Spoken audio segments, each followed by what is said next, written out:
One Question is brought to you by Turnkey Search, a top industry search firm since 1996.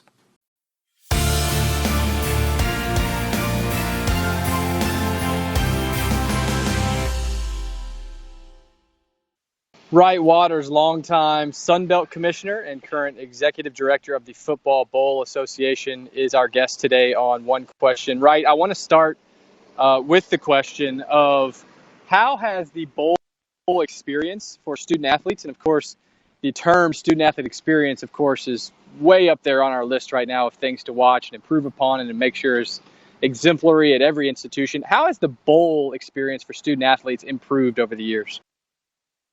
Man, it's an interesting question. You know, I can remember back in to my own undergraduate days, and even when I first got started in this business, and there were only 12, 15 bowls at the time, and they were really games for student athletes.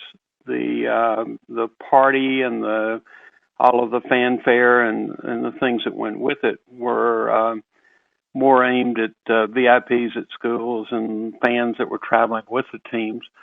But I think what has happened over the years is we've become more concerned about the student athlete.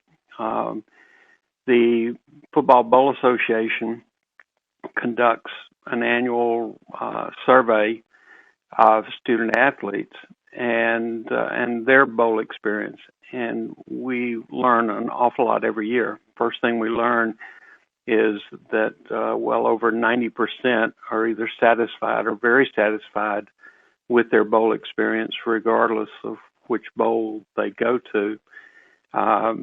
The other thing we found is that they are wanting to do more philanthropic things, such as habitat projects, the visiting the hospitals, more things in that area. Certainly the bowl gifts have changed over the years, and we see more of the gift suites. The NCAA, by rule, allows $550 per bowl trip in gifts, recognition type things. And, 30 years ago, even 20 years ago, all of those had to have a bowl logo on them, and they were very restrictive. Now you see the gift suites, and the stories that are coming out of the gift suites are just amazing. We had a situation last year that was brought to my attention where a young man came into the gift suite and he leaves with 4 blenders.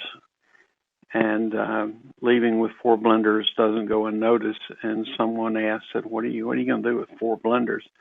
And he said, "Well, this is the first time in my life I've been able to provide Christmas presents for my family, and they're getting blenders this year." And I think that's probably deeper than just 4 blenders. I think that speaks to the student athlete that is competing now, and I think it also probably speaks to how the bowls have morphed to be responsive to their needs. We still have to have great games. We still have to have great facilities to play the games in. All of those things are important. But in aiming at the student athlete, I think we have found that we have to be more and more responsive to their needs.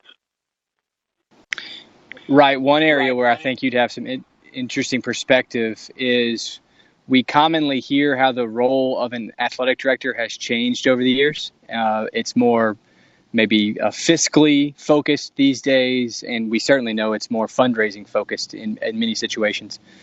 In your estimation, how has the role of a conference commissioner changed? I probably have seen it go through a couple of modifications. When I first started at the Southern Conference, when I was commissioner of the Southern Conference in the early 90s, your job was putting on championships. And that was your focus all year. You had a small staff. I think we had 4 people at the Southern Conference in those days. And one was in charge of compliance, one was in charge of media relations, one was the business manager, and me. And we all worked on championships. and that was it. And then in '96, the NCAA governance model changed and put more responsibility on the conference office representing the institutions. And that was probably the biggest change.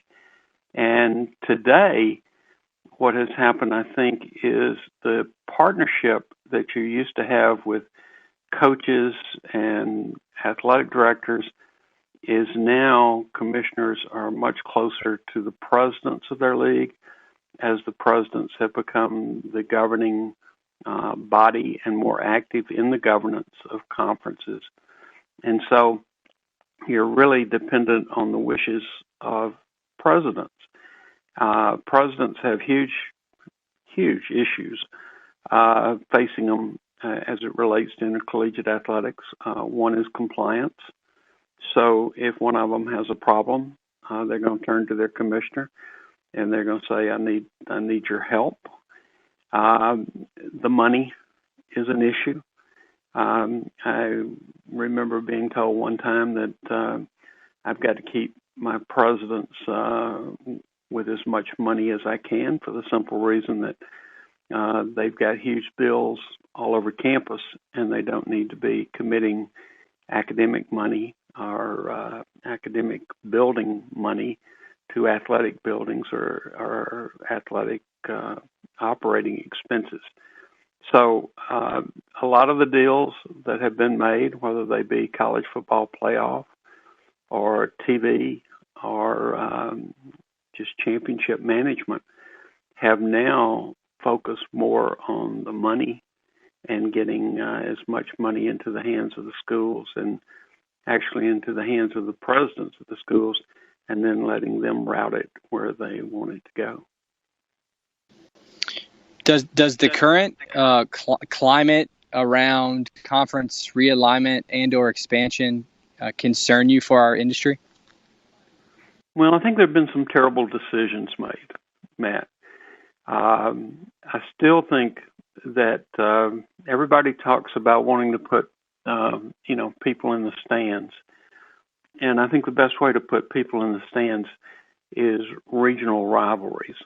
And in some cases, for lack of a better term, the mob in the parking lot has determined where they think an institution should be, rather than the people on campus saying, let's make a decision that's based on tradition, that's based on growing our programs.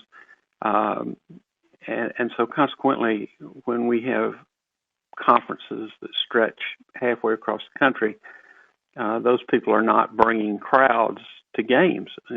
You may have schools that are alike in nature, but at the same time, you're hurting yourself in attendance, in media coverage, in building rivalries, and all of the good things that go with that.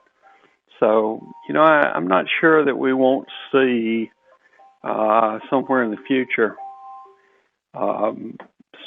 some additional realignment to get it back to more regional-based conferences.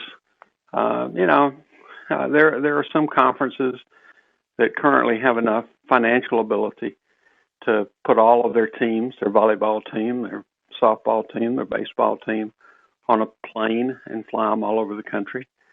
But you know what? A bunch of people don't have those kind of resources. And even if they do, unless they're flying them charter, those kids are missing a lot of class time. So, some of the decisions that have been made, I've kind of scratched my head at. I think the other one you see is sometimes people say, I'm going to get out of this league. And they get into another league, and then they look around, and all of a sudden they're playing with the same people that were in the other league. And but they're also spread all over the country, and that's ultimately not beneficial. And that's today's One Question, brought to you by Turnkey Search, a top industry search firm since 1996.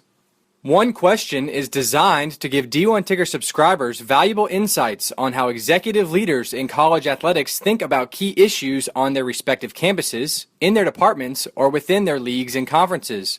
One Question is brought to you by Turnkey Search, a top industry search firm since 1996.